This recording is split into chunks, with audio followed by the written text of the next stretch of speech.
Ooh, I feel like we're battling for the mic. This will be fun. It's my turn to ask a question. Ah, look at me. It's my turn. He has a list of questions. He probably has a question he's been dying to ask. I don't think he's going to ask this one, though. This is a good one. Actually, now do I get to do it? Do I get to do it now? This is Leah's podcast, so I forgot how to do this, obviously. You realize that's the camera, though, right? Now the rest of it's going to be terrible. You got me off my roll. This is the camera. Okay. Very seriously. Okay. Hate him. Hi, welcome to Kanokla Chatter. I'm Leah. I'm Justin. And today we are interviewing my best friend, Equis Woodin. He is the IT services supervisor at Kanokla. He is here to talk about all things IT and cybersecurity. And I rhymed. Stay tuned.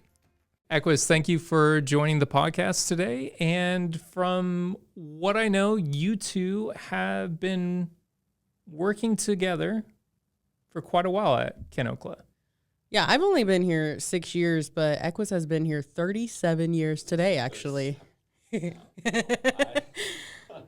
So I started at Kanokla in 2000. As a work study, and I was a junior in high school. An opportunity came up here at Kanokla to start learning computers. I was already dabbling there at the school, working on their computers, and just tinkering here and there. I kind of got started in all this, actually, even before that, by breaking my dad's computer. I spent 2 weeks on the phone with Gateway, who I don't even think they're around anymore, but they sent me parts. I had to put those into the computer, and that's kind of how I got started. So when the work study program came up, I jumped at the chance to do that. How did you break your dad's computer? I hope it's good. So I was downloading a game, maybe not legally. Through LimeWire? Which game? No, LimeWire was. Oh yeah, you're old. I'm that old. It was. Grand Theft Auto. Yeah. Look at me. It was one of the original Grand Theft Autos before they were 3D. It was over the top. It was. So I had to replace the RAM, the processor, the motherboard. Which one was actually the culprit? I'm not sure, but it was one of those. The whole computer at that point? I was proud I was able to be walked through it. Like it was a great experience. That's why I like doing what I do, because it got me that opportunity to take something apart, which I love to do. I do it with just about everything, my kids' toys, things like that. Yeah, tearing things apart and putting them back together. Is that why you tear me apart? Like you pick apart all my ideas and everything? It's a psychological thing too, yes. It transfers. What is your favorite part of IT? I guess in IT, like it's always evolving. Like there's always something new to learn. Somebody comes and asks me, what is IT? Well, it's everything. It's like everything technology. So what do? Anything that has to do with technology. We touch a little bit of everything. And working for an ISP, the diverse projects that we get to touch and work on, there's so many different directions that we can go. We get to see the whole process from the end user computer all the way through their network, all the way through the ISP's network, out to the internet. So and all the firewalls in between, all the networking in between, we kind of help with all that. And to kind of box it in and say, oh, this is what IT is so hard to define, in my opinion. Because it is a little bit of everything. And, you've got scripts, you've got networking, you've got software, servers, so many different things that we touch. My favorite part probably is the physical networking. Physical networking is? Physical networking would be like running Ethernet cables, connecting those cables to switches, your routers, that are your gateways out to the internet. Why do you like running that? Isn't that a lot of like creepy crawly spaces? Yeah, that's never bothered me. But to say it's your favorite. A mindset. It's like you just have to convince yourself that spider's not going to bite you. That snake's not really there. Well, I haven't been bit by a snake yet, but I've had a couple close calls. So some of those big projects, what are some of those ones that you've worked on? Well, since becoming a supervisor, I'm not as involved on the physical side of things. However, like with the hospital, I did design and set up all the VLANs and configure all the switches and routers that went into the hospital. I didn't do any of the physical work, but I was doing everything on the back side of it. Are you going to be nice and explain, like, for us normal people out here, a VLAN? Is it virtual? Does it stand for? Look at me. So a VLAN is used in situations where you want to keep two things running basically across the same physical equipment. You want to keep them separate. So like your IoT devices, like your Alexas and camera systems, things like that, you might want to separate them from your computer network. So if something gets compromised on that network, it's not going to affect your workstations and your servers. And that would be the reason somebody would want to use a VLAN. So what are some of the big challenges with IT today? And I assume it's more than just snakes, right?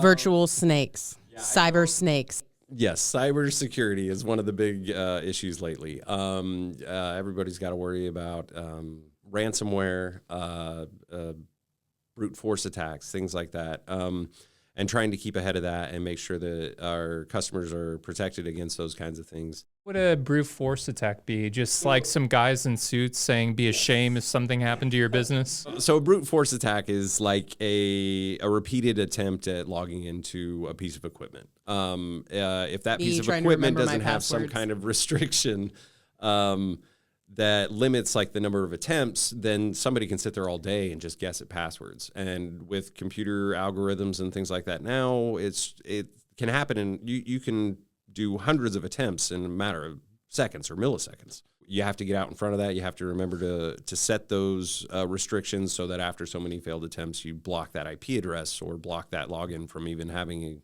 a possibility of logging in for a period of time or things like that. Just there's so many different ways of mitigating those kinds of issues, and it's ever changing because if there's a vulnerability out there, somebody's trying to find it, and the people that created the software or the piece of hardware, they may not even be aware that there's a vulnerability until somebody does successfully attack it. Would you say people are a network's biggest vulnerability? Yes. Social engineering is what the biggest, another really big issue. And that's when somebody calls in to say, for Kanokla, say somebody were to call in and pretend to be one of our customers and try to gain either like credit card information or things like that to a customer's account. And we have a lot of safeguards in place for that. And that's why, is because we're trying to protect our customers' data. We just had that happen yesterday. Somebody called in, tried to pretend to be the customer to access the account. Both CSRs stopped it. They reported it. They contacted the person whose account they were trying to access. So are there some kind of attacks that you see more frequently, or some that are on the rise? I would say the most commonly used one that people see every day, and that's going to be like your phishing attempts through email. You get an email with something that just sounds too good to be true, or something pushing urgency, like, oh, your bank's been compromised. I need you to click on this link so you can go and reset your password. But you're thinking something really wrong has happened, and it compels you to click on it without actually reading where you're going. And that's typically where your biggest threats are. Once you click on that link, once you install whatever it says you need to install to be able to get to it, then at that moment you're infected. And they, depending on how quickly you act, like you can lose a lot of data very quickly. And things are smart enough, or people or these cyber criminals are smart enough now that they can tailor, just like we tailor solutions, they can tailor threats to you, so they can make it seem like it's coming from your boss or a family member, or they can find information about your hobbies or anything like that. So it's not just, banking information or too good to be true. They look like everyday occurrences that you see in your email that are legit. You never said thank you for all the gift cards that I bought. It was $500 worth. You never said anything. Jokes on cyber criminals. I don't read my emails. So do you have a number of businesses reach out to you before an attack like that happens for preventative, or do you get some requests after they've already been compromised? Typically, it's before. They realize there's a need for additional security. Maybe their practices aren't up to par. So they'll reach out to us for advanced firewalls, things like that. There have been a couple instances in the past where we were working with customers and they did get compromised. And in most cases, it was something with like a server that was out of date, or somebody clicked on a link that took them somewhere, and then they got ransomware on one computer. Once it's on one computer, then it's going to try its best to spread through the rest of the network. So it is hard to get past that once it's in there, but not impossible. And that's when you got to make sure that your backups are up to date. If you're not backing up, you need to figure out a way to get that taken care of. I guess when it comes to threats, it's usually more a question of when, not if. There's always going to be something that they're trying to exploit that eventually they're going to get through, and you just hope that you have a good plan in place that is going to help mitigate any real damage that they might do. You've also had a couple of big projects, hospital, schools. I am sorry. So I take it those weren't just cybersecurity, that there were other elements that were added to that, right? As they add new devices, their networking needs change often. Most of their projects are normally making sure that their switches and access points are up to date. They go through cycles of about 5 years, and then that stuff needs replaced. Let's see, servers, got to go through and make sure those are replaced. To make, if you don't, then you may have servers that are no longer getting critical updates that they're going to need to protect from attacks and things like that. I did have a question, and now I lost it. Was it because of me? It's my turn to ask a question. Some people might assume, or maybe not, that because we live in a rural area, that we don't have any businesses that are big enough around here to be targeted for like big things like ransomware and money and I don't know. Diamonds, yes, but that's not true, is it? Anybody is susceptible to getting ransomware, even your residential customers. Those emails that are tricking businesses are also going to your personal email accounts. Anybody can click on the wrong thing. It's not just emails, it's also compromised websites, and those are open to anybody. There's so many different ways, and they're always going to be thinking about new ways to try to trick anybody, not just businesses, but businesses are probably who they're going after because businesses typically have more money. Can we talk about compromised websites? I feel like this might be a good little segment for compromised websites and what Kanokla has done to try to prevent some of that issue, because it can be a hot button issue because of what websites get compromised, which is any kind of website, no matter what, with security breaches. And even in saying compromised websites isn't necessarily even what the accurate term might be. It's when we say compromised websites, we're probably talking more along just malicious websites that are trying to appear as legitimate websites. So maybe you mistyped Amazon.com and it went to Amazon.co, and that website has been compromised or was already malicious, and but they designed the site to look a lot like Amazon. So when you click on something and it says, oh, you need to download our new plugin to view this thing that you wanted to watch, or something along those lines, then when you click on that, you install something that's malicious, and that's how you get ransomware or spyware or viruses. What exactly is spyware? So why would that be a danger? If I'm just like, I just clicked something, it didn't get my credit card information, didn't ask for my credit card information, why is that still a threat? I don't know if I'm going to say this accurately, but spyware, I mean, it can be multiple things, and it could be something as harmless as it's just wanting to see what websites you're going to. But with spyware, it could also be something that is logging all your keystrokes, trying to gain passwords. There's so many different things out there. But what is Kanokla? What's that like layer of security that we do that people might witness being on our Kanokla network? So some of the precautions that we take to try to protect our customers, as well as internally here in our office, we use DNS filtering. There are sites that keep lists of malicious websites. Or websites that have been compromised. Right. One of the layers of security that we use is called DNS filtering. And the way that it works is it checks the websites that our customers go to against flagged malicious websites. Which could be, run that through. It could be compromised websites. Could be compromised websites. Hacked they websites. Could be, yes, hacked. Well, hacked, compromised, pretty interchangeable. One way or another, they're going to cause our customers more harm than they are going to do good for them. It's going to filter out those things. If it tries to download a file from a site that's been flagged as malicious, it's going to block that, or at least give you a note.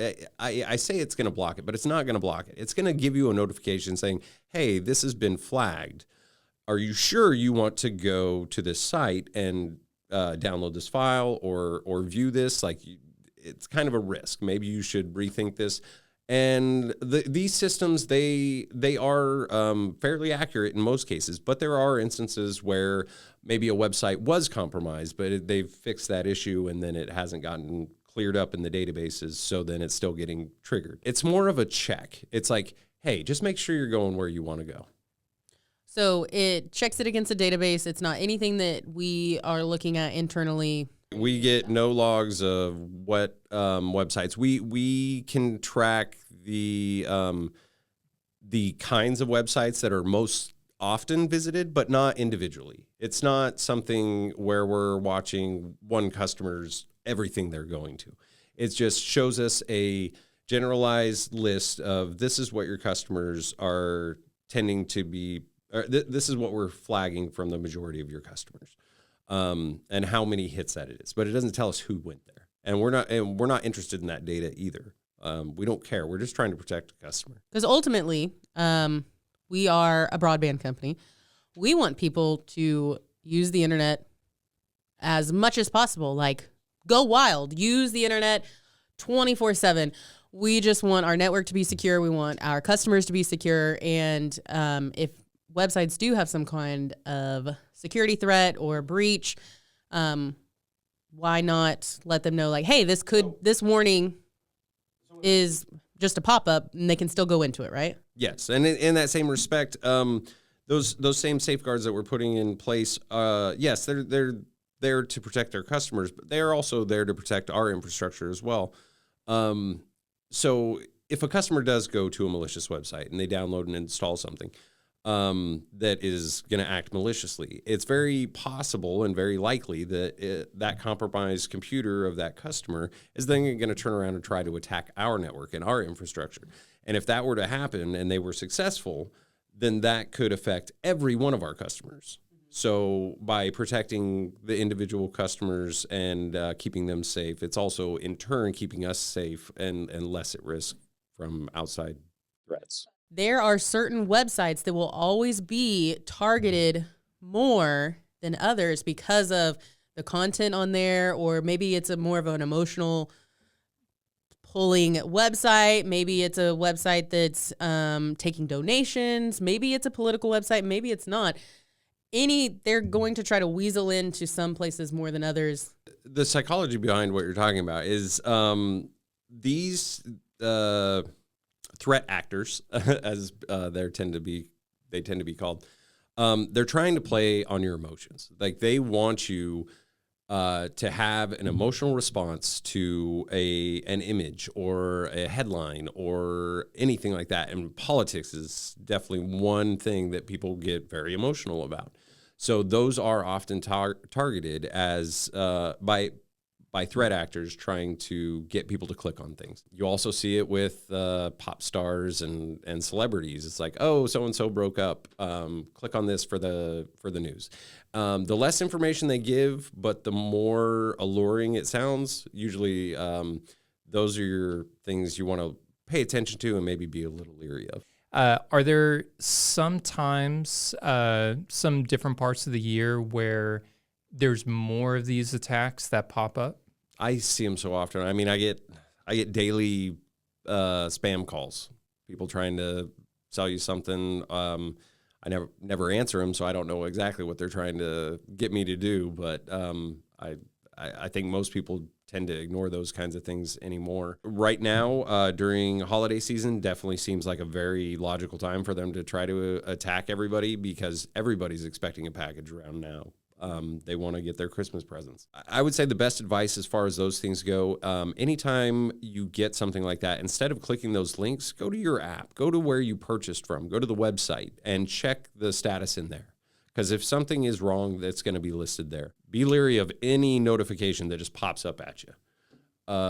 There will be some that are legitimate, but it doesn't hurt to be careful. I want to talk about your team a little bit because even though I think you guys are a bunch of nerds, I do think you're a bunch of cool nerds, and I like the dynamics that we have on the team. We have a bunch of technical people at Kanokla, so even though our IT team is made up of 6 people, we actually have a lot of supporting in different departments. Supporters around there, especially, up to Justin and Chris on network admin and cybersecurity, to people over in our plant department who basically deal with our internet subscribers, but a lot of technical minds. But thinking about your team particularly, I was thinking about everyone's different interests in IT. Darren loves working on big projects. He loves coordinating everything. If he needs a hand reaching out to the other departments like plant to run cable, that's his niche. He's really good at it. Let's just go with one of Darren's great helpers, Seth. He kind of loves that physical labor project type work. He's really good at it. He has a background with fiber, but most of his experience was with that physical networking, and that's kind of what he loves to do. Brennan just kind of soaks up as much as he can. He's trying to learn. Yes, he does. He was a wireless installer before he came here, but I wouldn't say that he has one single thing that he likes to focus on. It seems like he gravitates to everything. It's like something new. He just wants to learn as much as he can. I would say our new guy, Miles, he's that same way. He's trying to get into as much as he can. He is probably more interested in software and automation. Trying to figure out how to script things to do things so we don't have to intervene. Drake, I would say, is he's trying to figure out as much as he can. He wants to. I would say customer service wise, he's one of the best that we've got. He's got that same thirst for knowledge. Wants to learn as much as he can. There's so many things I could say about all the guys. People like that, they don't want to stop learning. They want to continue to try to figure everything out, and that can be servers, networking, whatever it takes. Typically, those people, their day doesn't end when they leave the office. They just love it so much. They love IT. And I'd imagine they'd all have to be really pretty nimble because you're going to see different challenges, different needs from day to day. And like I said, in our specific department, we get to see it from the endpoint all the way through the customer network, all the way through the ISP side of things. So we've got that advantage, I guess, that we can see more than most your IT customer or most your IT companies get to see. Because usually they're just seeing one network. Because some IT companies only do work for hospitals or for trucking companies or we're very broad in that regard, aren't we? Yeah, we have a diverse client base. We do IT for schools. We do IT for a hospital, and oil companies, farms, a dentist, a lot of small businesses. Yes, tons of small businesses, and yeah, that gives us exposure to so many different things. Because everybody needs something different. The schools, they use a lot of Chromebooks. Your end users, you see it every once in a while, but there's so many different directions to go in IT, especially working at Kanokla. IT is one of the biggest areas, or I don't know what that word would be. It is known to be one of those career fields where you can work remote, you can live anywhere, work anywhere. And we have a lot of technical people that work here and live in small communities. So what do you think? You can answer this personally or broadly, like as a representative of the IT community. What has kept you here working at Kanokla, being in IT? Wow. I don't know. I was talking earlier about the diversity and what we get to do. And I think about I have thought about like what it would be like to work at bigger companies or different companies. Yeah, you didn't move to Utah. And I did get experiences with some of those bigger companies. And I realized that at those big companies, it seems like you're just you're a small fish in a big pond there.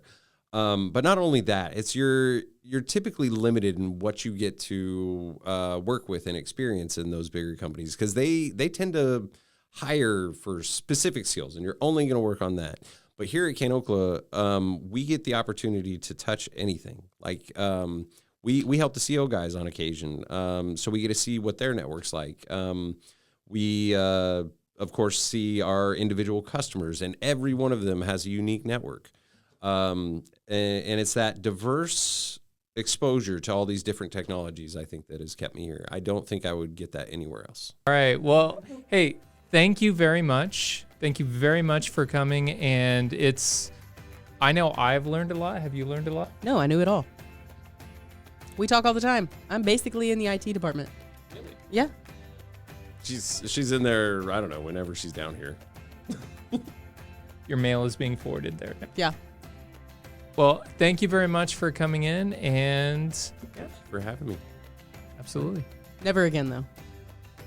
It shouldn't need to happen again for me. You didn't tell me that wasn't recording. Shut up. We have to do the whole thing again. I saw the red. write an article means about bad. No, it doesn't. The red means bad. We aim for perfection here. Wow.